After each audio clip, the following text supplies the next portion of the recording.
Hi loves, welcome back to Love What Luck. We're officially out of January. Congrats everyone, we made it. We're really in the start of 2025 now. I'm really getting into it. I'm really feeling this year finally. We're in the month of love. Guys, Valentine's Day falls on a Friday this year. It's the perfect weekend to celebrate, whether you're doing a Valentine's, Galentine's, Palentine's, everything in between. A little bit of self-love. It's just the perfect time, so it falls on a weekend. So now is the time. If you're after a Valentine's date, whether that's your bestie or, you know, a little bedroom companion, now is the time to start planting the seeds. Honestly, to avoid any disappointment on Valentine's Day, you need to make your plans or your intentions for a plan known, just subtly. I feel like the girls will get it. But if you want to make Valentine's Day plans with a man, you need to make sure that they know it's Valentine's Day. You need to make them know that you know that Valentine's Day is the 14th, it's a Friday. You need them to know that you're free, and you need them to know that it's on your radar. Because if they forget, it's pretty much game over. Honestly, girls can say what they want about Valentine's Day, and honestly, I just believe that all girls deep down, or all women deep down, enjoy it. And I do believe that all women love flowers. And if anybody wants to write in and tell me differently, I'm not going to believe you. No, I'm joking. But you cannot be into the big Valentine's Day and the gimmicks, I get that, and paying like a crazy amount for dinner. But isn't it nice to just have a little celebration of love? So guys, I'm just saying, just help yourselves out. Don't bite your tongue just to be disappointed. Just let them know. And honestly, the right person will act accordingly. The love of your life is gonna want to spend time with you. The love of your life is not gonna be making excuses not to see you. They're gonna be moving mountains to be with you and make you happy. If they know they're doing that, then they know the one, and thank you. I bid you farewell. Thank you for letting me know before it's too damn late. Honestly, I was having this conversation with my friend the other day, and she was just like, I'm done with being nice and messaging guys that, you know, haven't asked me out and stuff yet. And I'm like, yeah, nobody wants a pen pal. If you're messaging a guy and after like 3 weeks they still haven't asked you out, it's game over for me, because we don't want a pen pal. As my friend very nicely said, it's been a month, bend me over already. We just haven't got time for it. And I just believe that nothing will keep you away from the love of your life. Nothing will keep you away from each other. It's like I did that episode the other week, and I just said that can't say the wrong thing to the right person. So anyway, guys, that's my February challenge for you all. Plant the seeds. I mean, to be fair, who doesn't know it's Valentine's Day these days, especially if you've got social media? It should be in the Apple iCalendar as a holiday. I've got the Scottish bank holiday in my Apple iCalendar. And, you know, no shade to the Scots. I'm sure you appreciate it. But do I need to know when the Scottish bank holiday is? No, it's just a reminder that I haven't got another day off work. I don't need that reminder in my life. What is it? That and Battle of the Boyne. Tell me what that is. I've got no idea. To be fair, don't tell me. I've got no interest in knowing what it is. It's in the iCalendar. Why can't they put Valentine's Day in the Apple calendar? Toxic, don't you think? They want to trip you up. They want to make things difficult for you. But I'd like to think that everyone knows that Valentine's Day is February the 14th. For anybody listening, it's February the 14th. It's a Friday. And all girls like flowers. I was going to say, I miss the old school times of somebody asking you officially, will you be my Valentine? There's nothing cuter than that. When I was younger, I had a few of those. I remember this boy was in my class and he loved cars. So, have I said this story? I don't know. Sorry if I have. If I have, I've said it a long time ago. But he used to love cars, so he used to go around the playground like this. He never used to do the steering wheel. He used to do the windscreen wipers. So when he used to drive, he used to do this. And obviously, if it was raining, he would do this. And he asked me to be his Valentine. By one day, I got into school and I pulled out my drawer and he'd given me his toy car and a pencil and a ruler, which was probably like stolen from the school. You know, he hadn't bought it officially. But it was very, very sweet. And he asked me to be his Valentine that way. I think it's just cute. I saw the cutest thing the other day. I'll share on the Instagram. She said, "This is how my husband asked me to be asked me to be his Valentine this year, and he'd run on Strava." And, you know, like on Strava, you can see the path that you've ran. He ran and spelt out, "Be my Valentine." So romantic. One should never assume that you're going to be each other's Valentines, even after marriage. Also, if you buy yourself a Valentine's Day, please make sure you make plans for yourself. If you've always wanted to go to a restaurant or you want to go to the cinema or wherever you fancy doing, don't wait for a Valentine. If you've got nobody that is worthy of being your Valentine or you just not that into it this year, then please make plans for yourself. I have planned for the Sunday of Valentine's Day weekend. I've planned to go and get my nails done in Townhouse, which is like more bougie and nicer than the place I'd usually go. And I've decided to do that in Greenwich, where I can then walk around the market, buy myself a nice little breakfast. And yeah, just make the most of it, guys. That's my little February challenge. So yeah, please come and let me know what you get up to, and your stories. If you're with somebody, if you're not, then please come and share them at Sadie Maltby or at lovewhatluck on Instagram, or send me an email, sadie@lovewhatluck.com, because guys, last year, do you remember the last year's stories I had on Valentine's? I was like a month and a half into my breakup, hadn't told you guys, and all the stories that I'd got for Valentine's Day were about, like, well, I say all, I think I had like 2 or 3, was about finding out that the partner cheated on them on Valentine's Day. Horrendous. It was a bad time. So I'm pleased to offer some more positivity this year, I hope, but of course, any stories welcome. So yeah, come and share them with us. Right, I've actually got a question of the week this week, which I asked you guys on Instagram, is the pettiest reason you ended it with someone. Okay, so somebody said, put some Chinese leftovers in the bin. That is completely valid. There's no waste from a takeaway. That's why it's called leftovers. I will eat those later tonight or in the morning or for lunch the next day, both cold and lukewarm. Like, best believe I'm not wasting a takeaway. That's completely valid. He was balded and had a lisp. That's savage. Not petty in my opinion, but we went on a walk with his dog and he wouldn't pick its paw up. Fair. We respect the environment. Do you know when I was back home for lockdown, in my hometown Ferndale, big up, I was walking a lot, obviously, and I noticed that loads of people were picking up the dog poo in a poo bag, which is the worst part, surely. You've got to, like, a bag's only thin. You can, like, feel it in between the poo and the bag on your hands. Like, it's not for me. Anyway, did that, and then was leaving the bags. Like, I saw loads of discarded poo bags on the floor, which honestly is worse, because when it rains, that's not going to get washed away. I know nobody wants to carry around a poo bag, but there's bins in the park. Yeah, I hate that. Not nice. Clean up after your dog. Okay. He was amazing at bowling and did the shimmy/flex dance on the way back to the seats. I can't read this and not think of Nessa with a little sham when she's cleaning her bowling ball. That's definitely ick territory, that is. His bathroom was dirty. Fair. Told me his favourite place in the world, the whole world, was Dubai. Too flash for me. Okay, interesting. Walked funny. The way he was breathing in his sleep. No. When it gets to the stage that somebody is annoying you, even when they're not awake, it's time to call it a day. When the act of literally keeping them alive is turning you sick, it's time to walk away. I fear there's no coming back from that. The sound of someone breathing. That's savage. That's really savage.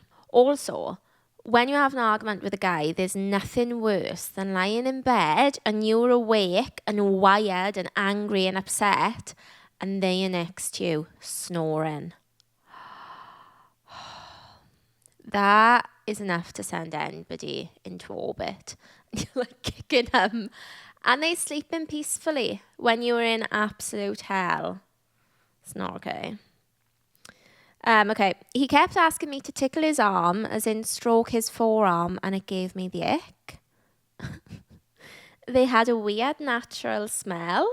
Okay, that's like that pheromones though, isn't it? I'm sure it's called pheromones, where if you're with somebody that, you know, you're happy with, or like you're meant to be with, or you're compatible with, whatever, if you're with somebody that you're really into, you appreciate their smells, and like you can't be turned off by their smells. So like even the smell of their sweat and stuff you'll enjoy.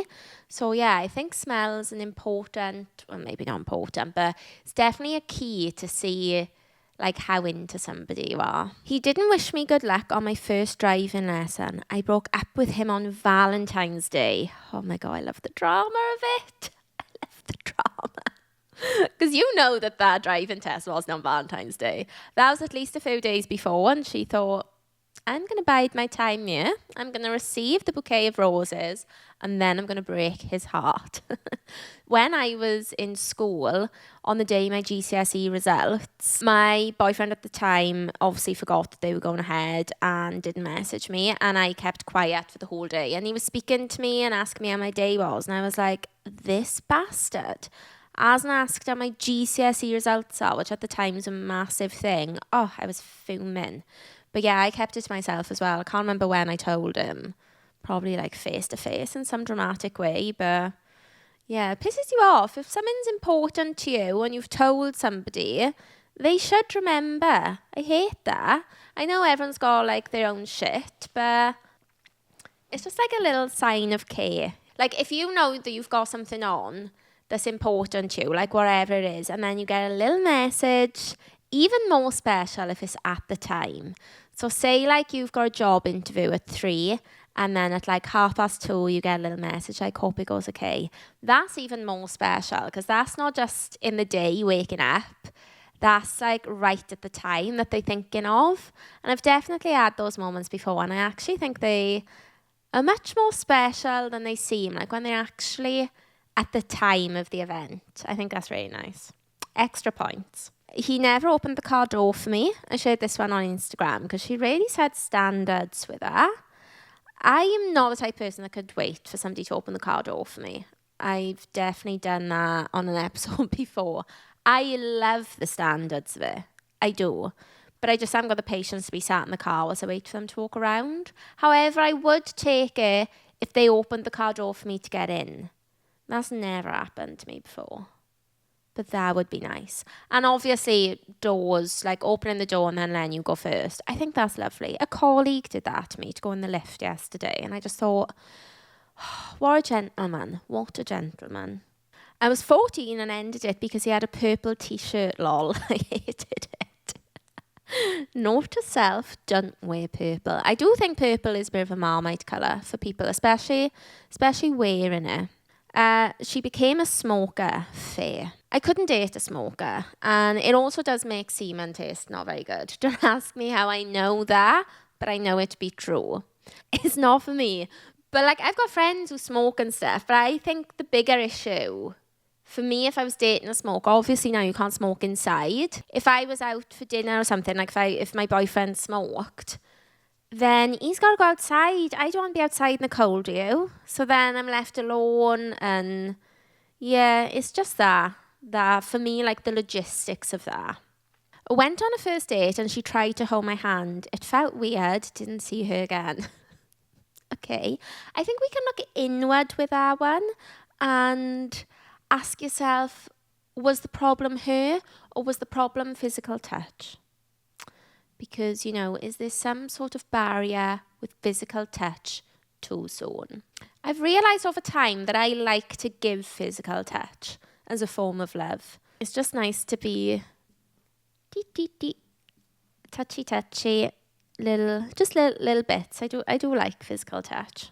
Okay, she made a face that looked exactly like her dad, and I hated him too. Hated him too, you know. That means you're already saying that you hated her. I never noticed it before, and we've been together a few years, but I couldn't unsee it, so I had to end. Because she wouldn't learn or speak Welsh. Fair. big up to the Welsh speakers. I am a Welsh speaker myself. Well, I went to a Welsh school, so I can speak Welsh. I don't speak it much. But it's something that when you learn another language, even if you don't use it, I just think it's something that you're so proud of. Like, not even if it's like not your native language, but it's just, don't you think it's just amazing to know another language and to be able to speak it? And my favourite thing, like when I'm with somebody, like when I'm dating somebody who's not Welsh or not a Welsh speaker, is to like point out what words are in Welsh. It just gives me a little kick. I don't know why. I just like it. If you're Welsh and you're with an English person though, I just think it's inevitable that you have to sign up for stick against your accent. It's just never ending. And I mean, I won't go into it again. I feel like I go into it quite a lot. But the hate that I received over the last couple of weeks over on TikTok from men, Jesus wept. And the accent, I'm like, it's not just me and my accent you're speaking to. You're speaking to a whole country of people. So anyway, that's a story for another time. Last one. I can't believe how much you look like your twin brother. No, bye.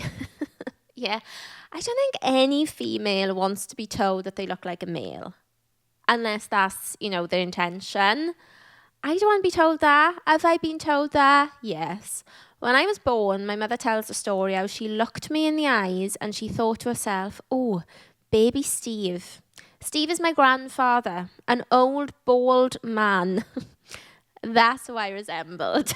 It's just, in the next breath, she's telling me I was a beautiful baby. And I'm like, but you said I look like my grandfather when I was born. So the two don't quite add up. Also, I don't know if I've told you the story, but when I was born, my sister's 12 years older. So my sister was 12 in my nan's. And when I was born, my father rang her to say, like, she's here, wherever, you can come and see her. And deadly serious, he said to her, I have just got to warn you though, she's quite an ugly baby. She's got a really, really big mouth. That was my parents' first impression of me, it seems. An old, bald man with a mouth too big for his face. So there's that. Could be worse. I think I'd rather look like my brother. Guys, I've got to tell you, I found a new joy at home. I'm home probably 90% of my time now, and I really enjoy it. I'm not going to lie. I actually don't know if anybody fully knows the extent of which I had depression from being in the office. I don't know if I ever shared fully. I probably have. But I used to be in the office 4 to 5 times a week, and I'm not joking when I say this. It gave me severe depression. Bless you people that go in every day and, enjoy it or are okay with it. I have said before, because I've said, like, I used to cry about 4 times a day there and just, like, could not deal. Anyway, now I'm in this new job. I'm at home so much more. And I love it because when I'm at home, I don't get anxiety now when I go into the office. Like when I go there, it's always like midweek. And I'm like, yeah, okay, I'm going into the office. I'm going to go into London. I'm going to go in, and get my little lunch. I'm going to buy lunch and I'm going to get my little blank street. And I can really romanticize it. I'm going to walk from London Bridge over London Bridge I walk and I can see Tower Bridge in the back. If you follow me on Instagram, you've probably seen the photo a million times. I stop and take a picture on that bridge every single time. I even made, I remember I made a video once, like tipsy on TikTok, that walking over it, and I was like, this is the perfect place to come on a first date. Like, I just love it. Anyway, I can really romanticize it. I'm at home a lot more now, and I love it. And I found a new joy, at home matcha. Now, what I'm telling you is nothing new. You've probably seen it all over your TikTok if you're anything like me. But guys, a drink is at least £4. It's £4 to £5 a time now. It's expensive, it's a lot. It's not something I can do every day. Also, I have to like walk to get one, which, is fine most days, but like not always. Anyway, you would have seen that I've shared pictures of it. But I make my own at-home matcha and I really recommend it. When I used to see people making their coffees and stuff, I don't know what it is. It just sparks joy in me. I put a little bit of ice in I've got a little matcha station. A little spoonful in my bowl, hot water, whisk it up. Coconut milk I use on ice in a lovely glass cup with a glass straw, delicious. Pour the milk in, pour the matcha on top, stir it, and it just makes me really happy. I bought vanilla syrup the other day, which I haven't tried yet. Can't wait to put it in. I can't wait to try blueberry one, Bank Street too. It's just brought me a lot of joy. Everyone's at home a lot more, so you've just got to make it as nice and pleasant as possible, I say.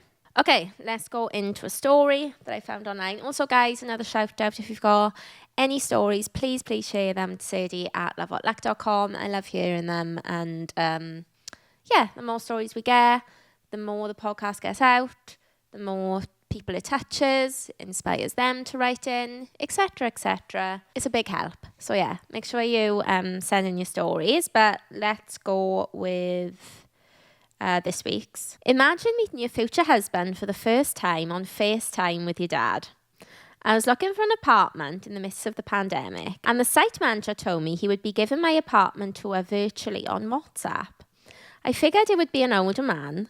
So funny because I would as well. So I was pretty taken aback when a handsome man around my age appeared on a video call. I had just finished a workout. Oh God, no, that's my worst nightmare. Seeing a young hot man that I fancy, and I'm on camera the other side looking like a red foot. I'm looking like a foot in the midst of winter, corned beef skin galore. And there's somebody I fancy on the other side of the phone. I could never look him in the eyes. I'd have to say no to the flat just because I'd be too embarrassed. I had just finished work. I was sporting the sweaty, pulled back hair look. Luckily, it didn't matter because at the end of the call, he said he'd pop in for a cup of tea when I moved in. It's just as well you fancied him, because if you didn't, that's given you've overstepped the line, sir. You know where I live and you're threatening to come and have a cup of tea, and unfortunately I'm going to have to report you for harassment. It's very lucky that you fancied him. He must have picked up the vibes, obviously, from the call. He must have picked up those social cues, I assume. Also, the best, if you can pull somebody when you've got no makeup on and in the gym, it's only up from there, isn't it? Because it's always the other way round, or usually always the other way round. So actually, yeah, that happened to my friend. She said she had a boyfriend in uni, and she said like she never thought that it would happen that way and that they were only going to be friends first, because like the first time that they saw each other, she was in like her pajamas or something, like hair on top of her head, you know, like at home type vibes. So it's probably a bigger deal, I think, for girls, or for the people that wear makeup. It's probably a bigger deal for them than it is for the other person, I think. Okay, anyway, sorry. As I was getting my new place unpacked, I was preparing to invite him over. Turns out I never had to, because unbeknownst to me, he purposely held on to an extra set of my keys so that he could come drop them off. Cute. And again, verging on a little bit scary, but cute in this instance. He admitted months later that he did that to make sure he had an excuse for us to meet in person. Okay, that's very sweet. I didn't have a kettle yet, so I couldn't offer him that cup of tea, I promised, but it was a good excuse to invite him back. We fell in love, and the rest is history. It really is true what they say. Love comes knocking on your door when you're not looking for it. That's very sweet. I think I shared a story on you before about a girl that fell in love with her roommate. They moved in, and then all of a sudden it was like, oh, do you want to have dinner together? Oh, do you want to do this? And then they started dating and they were already living together. Like, how crazy is that? I started reading ACOTAR this week, which is A Court of Thorn and Roses, for those who don't know. It's a fantasy series that blew up. I saw it on TikTok, obviously. Blew up on TikTok. The girlies are really getting into it. And so it was definitely on my radar. And then my friend said to me to listen to the dramatized, wherever, the dramatic version on Spotify. Because I was like, yeah, I think I'm going to read it. But, you know, I've never gone into fantasy. It took me a really long time to even watch Harry Potter. And then I loved it, obviously, and then I read it. But, like, the only stuff I read, guys, is self-help and dating stuff. Like, obviously, any dating stuff I read for the podcast and that, and just because I'm, like, super interested in it. And I just love a self-help book, what can I say? I like to better myself. I love to learn. But sometimes, you know, these things are not relaxing. And I just thought maybe I do owe it to myself to just have something where I can really just, you know, switch off and just go with it. So anyway, my friend told me to get that because she was like, I just put it in and I like clean and stuff with it, she said. You know, you can't sit and be on your phone because you've got to concentrate on it, but you can just do it all the time. And I thought, you know, good for a commute, good for stuff, whatever. Anyway, I started it and I'm not going to lie, I got up to chapter 2 and I just thought, this is Beauty and the Beast. I'm going to give some spoilers away, but I'm still very early on in the book, on the first book. But, you know, basically a girl, she can't read, so she's not quite like Belle, but, you know, she's a girl, and then this thing, something happens, and this beast/man type person comes in, and she's got to go and stay with him. And even from the, you know, the get-go, you know that eventually they're going to fall in love. At least that's my interpretation of it. That's what it's made out like. Anyway, she's a beast. So I was like, it's Beauty and the Beast. I wasn't feeling it that much, but I was like, obviously I'll keep going. What else am I going to do? I'm listening to it the other morning. I'm on chapter 5. I'm making my smoothie. I thought, oh, hang on a minute. Is this soft porn that is coming through my ears at 10 a.m? I had to put the smoothie stuff down. I had to really get in and concentrate a little bit harder. Things took a little bit of a turn. Definitely not Disney rated. It's definitely not Beauty and the Beast. It is a little bit hardcore. It suddenly made sense why the girlies were so into it. They're going to bang. And I know they're going to bang. Like, when I say that, I don't mean it lightly. They are going to... They're going to get into it. The thing's got claws. He's got claws. He's got, you know, big shoulders. It's definitely adult themes. They're on about this party thing. And he basically... This is spoilers, right? But basically... And for the super fans, I'm probably saying stuff wrong, but he goes to this, like, party thing that they have every year, and he gets this, like, magic put into him where he can't be responsible for anything that he does, but he basically, like, goes out and sleeps with women, right? She has been made to be locked away because she's not a fairy. She's a human, he's a fairy. But I say fairy, not like a little fairy in the tree, like some sort of fairy beast. He wears a mask, he's got claws, he's strong... He's a high lord, high fae. I don't fully know. I'm not into the world enough yet. I'm only on chapter 5. Anyway, she's been forced to be locked in because he can't be with her because, you know, she's human. She can't handle it, whatever. So anyway, she's locked away and she's coming out of the corridor and bam, there he is. And he's like possessed with some sort of extra magic. The dialogue that was coming through my ears was not dialogue for the morning. It was, you know, telling her how we'd slept with someone. And I think she had said to him, like, she'd asked him to be gentle or something with her. And he was, like, saying to the girl, the main character, like, I wouldn't be gentle with you. I was like, wait a damn minute. So, yeah, safe to say I'm into it. I'll let you know how the rest of it goes. But, yeah, it's available on Spotify. So, that's my hobby. An at-home matcha and a guitar coming through my ears. Yeah, but I'm loving that all the girlies are, like, getting into books and creative and, like, all these different little hobbies. I'm really feeling it. I think, like, it's winter, you know? So... it's fun. Right, I got shared a story this week that I obviously want to share with you guys. It's quite amazing. This woman got told that she could never have kids. She couldn't have kids naturally. She couldn't carry a child. She had to have some sort of surgery. I can't remember the details, but she had to have some sort of big surgery that affected like her uterus and things.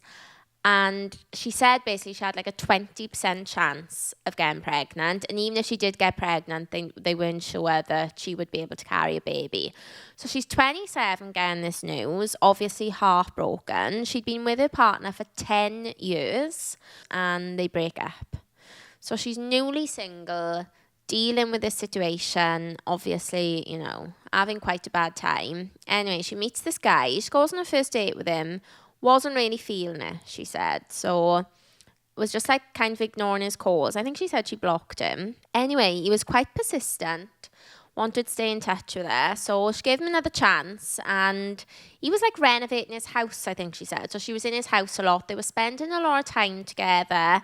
Anyway, within 2 weeks, they had slept together, and her period's late. And she said that she knew because of like everything that was going on with her. She said she literally could feel that like something was happening, but she thought like she could never be pregnant. Obviously she hadn't fallen pregnant, you know, the whole time she was with her ex, and she thought like there's no way, but obviously she had to do a test, and she was pregnant with this man that she had just met. So she's freaking out. She tells him, he's freaking out, doesn't even really believe her now, like thinks she was lying about all the stories she said about not being able to have kids and all the surgery and stuff, because obviously, like, as you would imagine. Anyway, they have a bit of a freak out, and they don't talk for a couple of weeks. And then they meet up, and she tells him, look, I want to keep this baby. And she said, like, she feels like it was her baby, which I just think, as a woman, I think that's just something only you could really understand, you know? Like, I just imagine you'd have to keep it. Imagine you got told you had a 20% chance of getting pregnant, you hadn't been pregnant the whole time, and then you were, 100% you'd be keeping it, because you'd just be like, at least I would be like, this is my only chance, like, this is meant to be. But I do think that feeling of, like, feeling like as you were baby and stuff, and you were time, I don't know, I just think you can relate to that, even if you haven't, like, I haven't even got kids, but I just think that's really relatable. Anyway, she said, look, I'm going to keep it, I feel like this is my baby, but I've got no expectations of you, we've just met, you know, you can be as involved or as not involved as you want. So he was on the same page. He wanted to raise the baby, you know, but didn't have any expectations of them getting together. So that was that. So he started going to scans and stuff with her, which, amazing, can I just say, because, you know, not everyone does that. Do you remember Girls? Spoiler alert if you haven't seen it, but I mean, it's years old. She falls pregnant with a guy, and she rings, I remember the scene, she rings him to tell him, and she's like, look, you know, you don't have to be involved wherever. And look, I'm sure, I do think people mean that when they say it, but I think it's always nice if the man's like, no, I still want to be involved, because you're not just thinking of you, you're thinking of the baby, you know? Anyway, in Girls, he doesn't want to get involved, but this guy does, thankfully. So they go into scans and that, and she said that they were in the hospital waiting for their scan. I think it was like the 12-week scan or something. And he literally said to her, oh my God, I hope I don't see anybody I know. And like 2 minutes later, his friend walked in, who was also pregnant with his second child and hadn't told anyone. Imagine a single friend sitting there. As far as she knows, he's single, and he's sitting there with a woman who's pregnant, like the shock. And actually the girl said that they've become best friends now, those two women. And it's obviously like a super funny story with how they met. Anyway, he keeps going to the scans forever. And, you know, obviously they're in touch. They're talking childcare. And then she said she can't remember how or when, but somewhere along the lines, things started to get a little bit flirty. And they started seeing each other, you know, a little bit more than friends. So they start seeing each other, and she's looking for a house. And he says to her, look, why are you bothering looking for a new house? Why didn't you just move into here? You're spending a lot of time here anyway. You're having my child. Why didn't you move into here? So that's what she did. And they're still together. They had a baby girl. They got married. And basically, the man that she got pregnant with within 2 weeks of knowing him is now her life partner. And I just absolutely love those stories. If that isn't like a trust in the universe type of story, then I don't know what is. I just believe that the universe just always has a plan. I know I always say it, but it always has a plan. It always knows. It's always looking out for you. The universe knew that your partner that you were with for 10 years wasn't the person that you should be with, and wasn't the person that you should have children with. And they was just saying, you know, you're going to go through a lot of this, but I've got you. Everything's going to be all right in the end. I just think it's such a sweet story. So yeah, guys, once again, if you've got any stories, then please send them through to Sadie at lovewhatluck.com.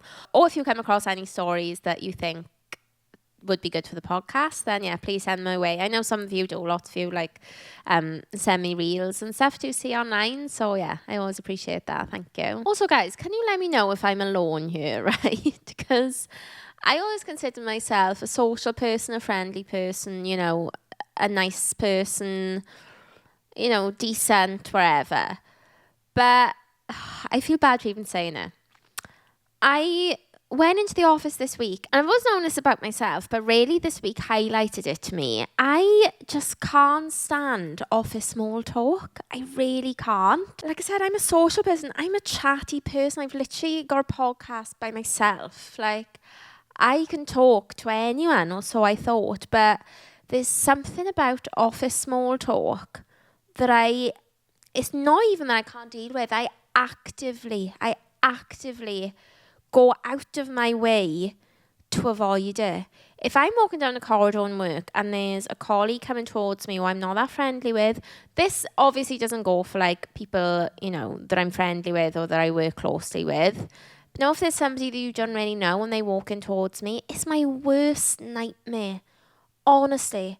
And I just think to myself sometimes, oh, if I'd just gone to the other bathroom now, I could avoid this. Or if I left just, 5 seconds later, I might have missed them. And for me, what I also can't stand is when you leave the office, you go on your lunch wherever, and you see colleagues out in the wild. That's another thing. Like, I'm on my own time, and I don't want or need you there. Somebody was walking in front. Oh, this is so bad. Please don't think I'm a bitch. But I want to know, am I alone in this? Because, like I said, it's very... Like, I go through it with my therapist, like, especially when I was depressed in work before, and I was... she was like basically telling me like what you hate about the office, and one of the things was small talk. It's very contradictory to my personality, because in like my real life, I'm very... I'm a bit, I suppose I can be a bit shy, but like, I think you describe me as social, but there's something about the office that just turns me into an antisocial bitch. And it's bad, but I was on my lunch and there was a colleague in front of me. So I'd seen him from behind, and I was just thinking, I cannot get too close. Because we were walking back, I knew that he was going into the office, and I would have to walk in behind him, up the escalators, up the lift to the 19th floor and out. And I just thought, I just can't do it to myself, right? So I was walking behind him. I thought, right, can't. Stopped, pretended to do something on my phone, and then thought, right, I'll just turn this way and I'll just walk down the other road. I'll lose him, and obviously I'll go a different route. Turned round, there's another colleague in front of me here, in front of the lights. I couldn't believe it. 2 in 1, in such close vicinity. I thought, oh my God, I can't. So I just looked back down on my phone. I thought, stall here for a couple of seconds.